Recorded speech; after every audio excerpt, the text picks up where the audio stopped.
Hello everyone, welcome to reacting Bharat once again with doctor Tajalli. Indo Pakistan की war पे cease fire तो हो गया है, विराम तो आ गया है, लेकिन जो फैक्ट्री फेक न्यूज और फेक प्रोपेगेंडा बनाने वाली है वो अभी भी चल रही है। इस इंडो पाकिस्तान की वॉर में बहुत सारे सोशल मीडिया, सोशल प्लेटफॉर्म ने अपनी रोटी सेकने के चक्कर में अनाप शनाप, बेतुकी, बेसिर पैर वाली जो न्यूज है, प्रोपेगेंडा, वो आपको परोसी है। और आज हम इस वीडियो में उन्हीं सारी वीडियोस को एक्सपोज करने की कोशिश करेंगे।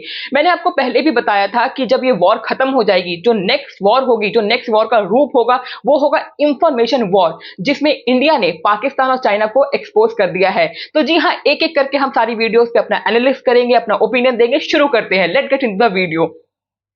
तो रिसेंटली हमारे पीएम मोदी साहब ने अपने स्पीच में बोला कि पाकिस्तान में हमने रात के अंधेरे में सूरज उगा रखा है। और पिछले कई दिनों से आपने देखा होगा कि बिल्कुल ये स्टेटमेंट सही है, हमने पाकिस्तान में रात के अंधेरे में सूरज उगा रखा है, मिसाइलें दाग दाग करके।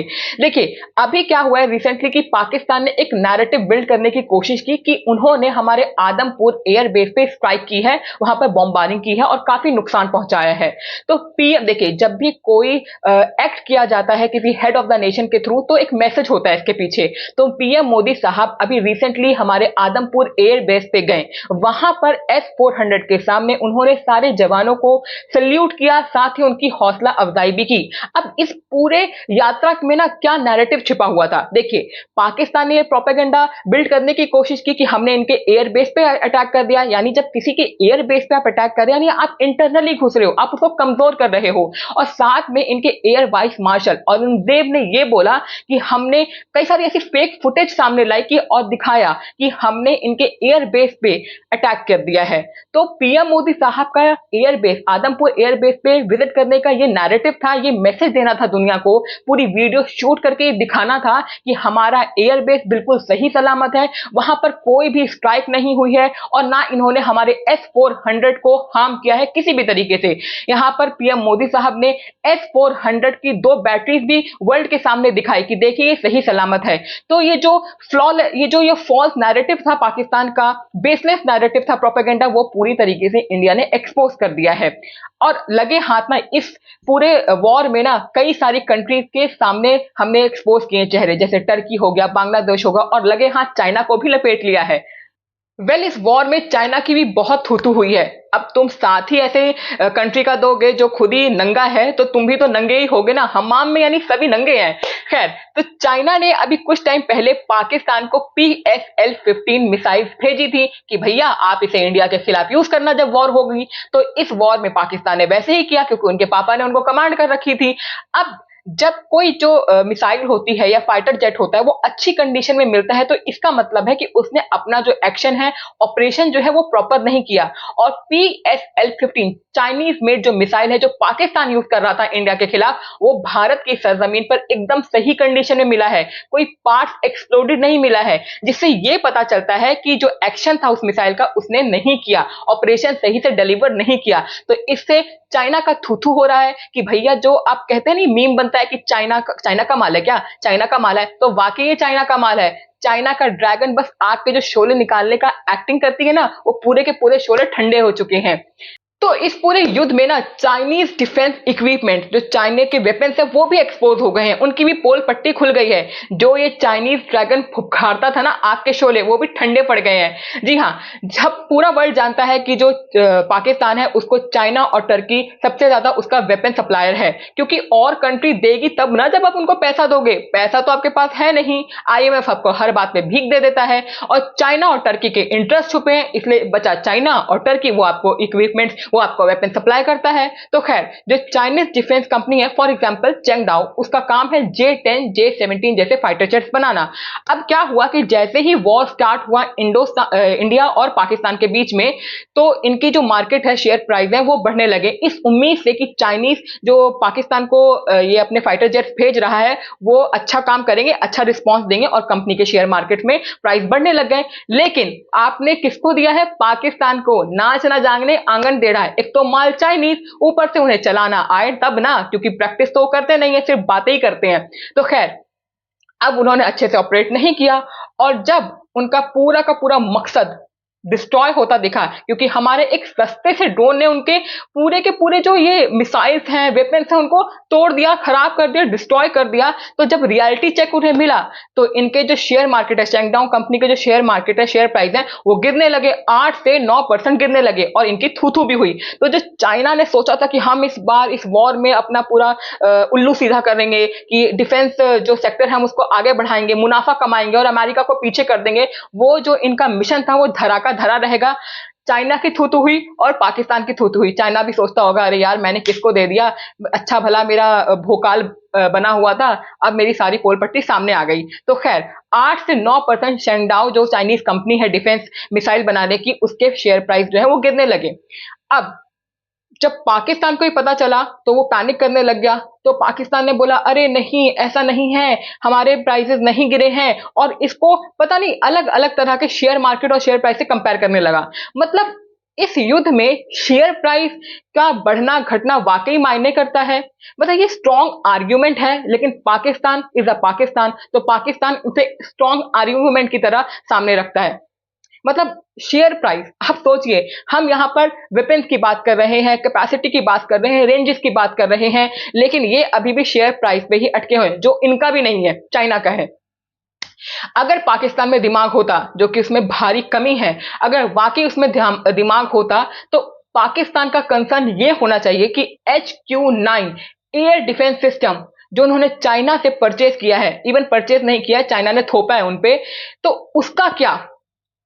एयर डिफेंस सिस्टम का अपना मतलब समझते हैं, यानी कि वो पूरी शील्ड की तरह काम करता है, आपको प्रोटेक्ट करता है अगर किसी देश से मिसाइल आ रही है। और इस युद्ध में पाकिस्तान की त्राही त्राही हो गई है जब इंडियन आर्मी ने स्ट्राइक करना स्टार्ट किया। उनका air defence system, sorry China का एयर डिफेंस सिस्टम HQ-9 ने काम ही नहीं किया और इतना डिस्ट्रक्शन हुआ। इनका कंसर्न ये है ही नहीं कि जो चाइना में हमें माल दिया है, जो एयर डिफेंस सिस्टम दिया है, वो काम ही नहीं कर पाया, उसने हमें बचाया ही नहीं। और चाइना हिपोक्रेसी की, मतलब अगर आप हिपोक्रेसी का अगर आपको चेहरा देखना है तो आप चाइना को देख सकते हैं बहुत प्यार से, क्योंकि चाइना खुद का air defence system HQ-9 air defence system होने के बावजूद वो उसे यूज नहीं करता। उसने खुद S-400 रशिया का एयर डिफेंस सिस्टम ले रखा है। तो पाकिस्तान कभी इस चीज पे कंसर्न नहीं करता, पूछता नहीं है क्या अपने अब्बा से कि अब्बा ये बताइए कि आप अपना ही एयर डिफेंस सिस्टम यूज नहीं करते, आप उस पर एतबार नहीं करते, आपको पता है कि ये बस धुएं ही निकालेगा, आग नहीं निकालेगा। पूछते ही नहीं है, क्योंकि इनका कंसर्न ही नहीं है, दिमाग ही नहीं है। तो जब चाइना के पास खुद का S-400 रशिया से परचेज एयर डिफेंस सिस्टम है और वो खुद का HQ-9 air defence system use नहीं करता, तो ये बहुत ज्यादा उसकी क्रेडिबिलिटी पे क्वेश्चन उठता है। और अब जैसा कि S-400 जो इंडिया के पास था, इंडिया ने भी रशिया से परचेज किया था, तो S-400 की जैसी परफॉर्मेंस रही है, चाइना जल्द ही S-500 भी रशिया से लेने वाला है। अब रही बात इंडिया की कि इंडिया क्यों S-400 ले रहा है। देखिए, इंडिया क्लियर बोलता है कि अभी जो हमारा प्रोजेक्ट कुशा है, जिसके अंतर्गत हम एयर डिफेंस सिस्टम जो S-400 है उससे भी ज्यादा long range air defence system बना रहे हैं। अभी ये काम जो है प्रोसेस में है, प्रोजेक्ट चल रहा है, प्रोजेक्ट कुशा। तो इस जब तक ये तैयार नहीं होता तब तक हमें एयर डिफेंस सिस्टम तो चाहिए ना भाई, ऐसे थोड़ी रहेंगे, खाली हाथ बैठे रहेंगे। तो इसीलिए हमने रशिया के साथ डील करके S-400 air defence system purchase किया हुआ है। टिल देन, जब तक हमारा इंडिजीनियसली प्रोजेक्ट कुशा तैयार नहीं हो जाता, तो that's why we are using. But China का क्या, चाइना क्यों यूज कर रहा है? Just think about it. और नाउ रिसेंटली इंडिया की तरफ से भी ऑफिशियल स्टेटमेंट आ गई है on the rise of Atmanirbhar innovation in national security. ये आर्टिकल है, आप पूरा पढ़िए। इसमें बताया है इंडिया ने कि कैसे हमने चाइनीज मेड रडार, उनके ड्रोन, उनके इक्विपमेंट्स को मार गिराया है और कैसे हमको खत्म कर दिया है। चाइना को ये बात बहुत बुरी लग रही है, लेकिन जो सच है वो सच है। तो it is a flawless victory for India. साथ ही अब तो इंडिया ने तो ये अपना स्टेटमेंट दे दिया है, इवन इंटरनेशनल भी इसे रिकॉग्नाइज किया जा रहा है, इंटरनेशनली भी इसे रिकॉग्नाइज किया जा रहा है। और जो द न्यूयॉर्क टाइम्स है, द मोस्ट फेमस न्यूज़पेपर, उसने ये भारत की प्रशंसा कर रहा है। आप आर्टिकल देखेंगे, उसने भारत की प्रशंसा कर रहा है कि इंडो पाक वॉर में हमने सैटेलाइट इमेज के थ्रू ये देखा कि इंडिया ने ही बड़े पैमाने पे लार्ज स्केल पर पाकिस्तान में इंटरनली डिस्ट्रक्शन की है और उनकी जो फैसिलिटीज है उनको डिस्ट्रॉय किया है। और जो पाकिस्तान आगे ये लिखते हैं इसी आर्टिकल में कि आगे ये लिखते हैं कि जो पाकिस्तान ये क्लेम कर रहा है, ये बोल रहा है कि नहीं देखो हमने भी इंडिया का डिस्ट्रक्शन किया है, हमने इंडिया को बहुत ज्यादा हार्म पहुंचाया, डैमेज किया है। तो उन्होंने ये लिखा कि हमने हाई रेजोल्यूशन सैटेलाइट से चेक किया, लेकिन हमें ऐसा कुछ भी दिखा नहीं कि लार्ज स्केल पे कोई डिस्ट्रक्शन हुआ है। वॉर हुई है, छुटपुट डिस्ट्रक्शन होगी, बट लार्ज स्केल पे जैसे इंडिया ने पाकिस्तान के लिए किया है वैसा डैमेज, वैसा उनकी फैसिलिटी को डिस्ट्रक्शन नहीं किया गया है। तो it is again big achievement for India, come on यार।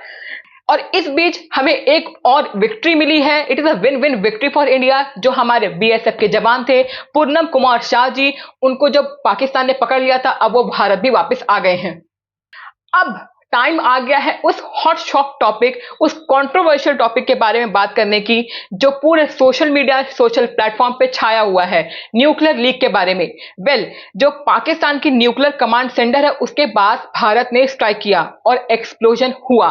अब पाकिस्तान पैनिक में आ गया, अमेरिका पैनिक में आ गया और जल्दी जल्दी न्यूक्लियर इन्होंने खेलना स्टार्ट किया। और इस चीज को, इस जो न्यूज को दबाने के चक्कर में उन्होंने बोला कि नहीं चलो सीज फायर करते हैं, दोनों के बीच में मध्यस्थता करते हैं, सिर्फ इस कहानी को छुपाने के लिए न्यूक्लियर लीक की। कई लोग बोलते हैं कि नहीं ऐसा नहीं हुआ, कई लोग बोलते हैं इस जो थ्योरी को, कहते हैं नहीं ऐसा हुआ, लेकिन इसके पीछे रीजन है, सबके हित छुपे हैं इसलिए छुपाया जा रहा है। तो आप अभी एक वीडियो देखिए जहां पर फकीर जकरिया, जिनका सीएनएन में एक शो है, वो खुद कह रहे हैं, और वहां पर एक जियो पॉलिटिकल एनालिस्ट भी बैठे हैं, खुद एंकर भी बैठे हैं, और ये ओपनली डिस्कस कर रहे हैं ऑन इंटरनेशनल प्लेटफॉर्म कि देखिए न्यूक्लियर फैसिलिटी का नुकसान हुआ है, इंडिया ने पाकिस्तान की न्यूक्लियर फैसिलिटी पे एक्सप्लोजन किया है। Please have a look. Would mean that finally the United States realized that it had to get involved. That something happened, and all of this moved so quickly. So this entire conflict has basically lasted about 4 days.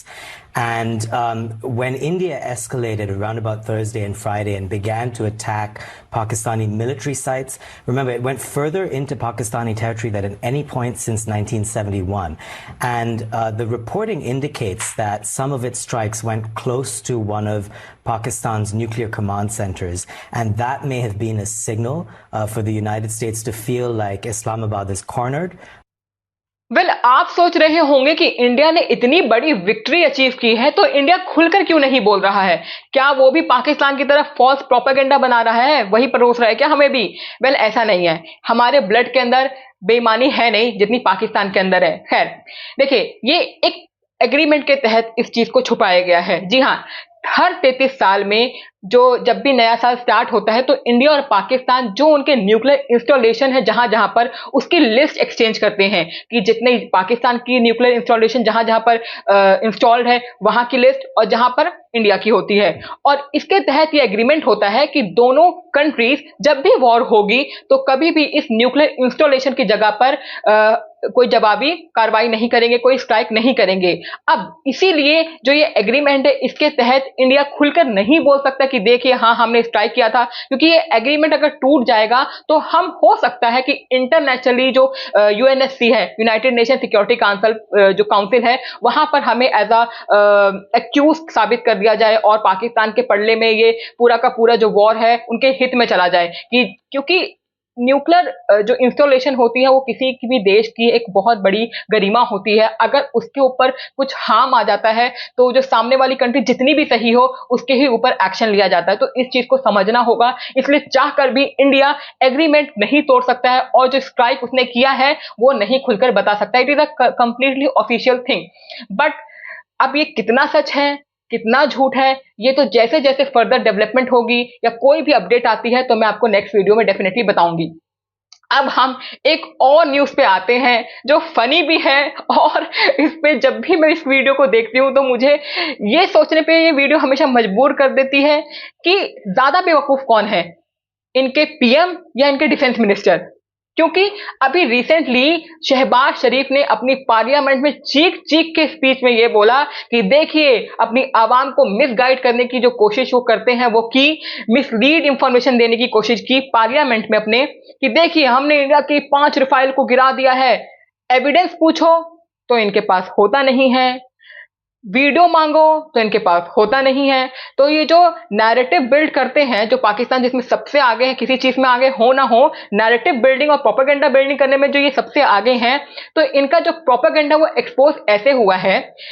इस speech को, शहबाज शरीफ की speech को समर्थन कौन दे रहा था? इनके defence minister Khwaja Asif. हुआ ये कि जो इंटरनेशनल मंच पे एक इंटरव्यू के दौरान ख्वाजा आसिफ से एक इंटरनेशनल एंकर ने पूछा कि ये बताइए, जो आप गाना गा रहे हैं कि हमने एक भी नहीं 5 रफेल गिराते हैं इंडिया के, इसका कोई एविडेंस होगा? एविडेंस दोगे? तो ख्वाजा आसिफ जी बोलते हैं हाँ हाँ बिल्कुल देंगे, आप सोशल मीडिया पे देख लीजिए। मतलब आप सोशल मीडिया पे देख लीजिए और इसी से आप सच समझ लीजिए। ये हमें कोई डॉक्यूमेंट सबूत नहीं देंगे, क्योंकि होगा ही नहीं। जब होगा तभी तो देंगे। आप वीडियो देखिए। हमारे उकाब झपटे और आनन फानन 5 जहाज, जिनमें 3 रफेल, उनको मार गिराया, उनको ऊंधे मुंह वो कश्मीर पर जाकर गिरे, बठिंडा में जाके गिरे। इससे बड़ी अल्लाह ताला के फज़ल करम से इस मौजूद जवान को, पाकिस्तान के 24 करोड़ अवाम को, आपको इससे बड़ी इज्जत नहीं मिल सकती। इसके लिए हम जितना भी अल्लाह ताला के हजूर सजदा रेज़ होंगे, हम उसका तब भी उसका शुक्र कभी अदा नहीं कर सकते कि ये कन्वेंशनल वॉरफेयर थी, इसमें न्यूक्लियर दूर दूर तक उसका कोई नामो निशान नहीं था।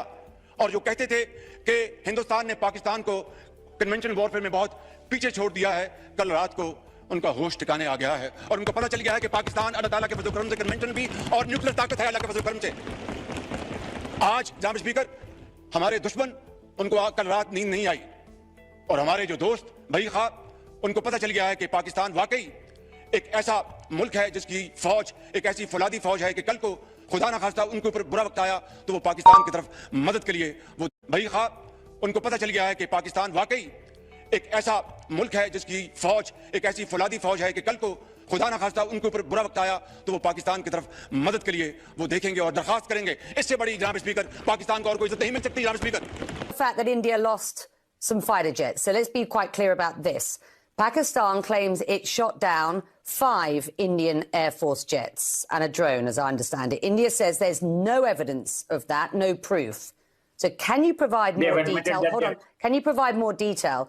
And is this the response that your army spokesman threatened, or is there further action to come? Let's start with this very specific allegation of 5 fighter jets shot down. Where's the evidence for that, sir?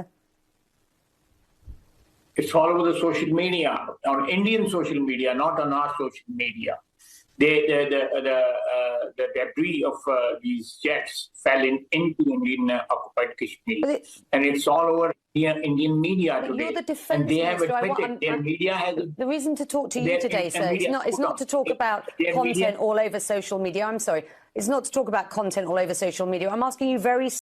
अगर एक बारी को ये ख्वाजा आसिफ ये slang बोल देते कि मैं कसम खाकर बोलता हूं, तो ये इतना खराब नहीं लगता जितना ये आदमी ने ये बोला है कि सोशल मीडिया पे देख लीजिए। इवन ये जो लेडी है, एंकर लेडी, वो भी मन ही मन हंस रही होगी कि मैं भी किससे सर मार रही हूं। तो that's it for the video. Hope you enjoy this video. और अब जो है वो इंफॉर्मेशन वॉरफेयर स्टार्ट होगी, जिसमें कई सारे फॉल्स नैरेटिव और न्यूज फैलाई जाएगी, लेकिन आपको ऑथेंटिसिटी बना के रखनी है। हर वो न्यूज जो क्लेम करती है कि ऐसा हुआ और वैसा हुआ, उसके तह तक जाइए कि सोर्सेस क्या है। कहीं ये पाकिस्तानी जो फेक आईडी से कहीं ये सामने तो नहीं आ रही आपके, तो आप इस चीज पे थोड़ा रिसर्च भी करते रहिए। तो that's it for the video. जो भी और नेक्स्ट अपडेट होंगी मैं ऐसे ही लाती रहूंगी। Till then like and subscribe to motivate us. And जैसा कि मैं हमेशा बोलती हूँ, लव आवर प्यारा भारत एंड प्राउड आवर प्यारा भारत। Thank you.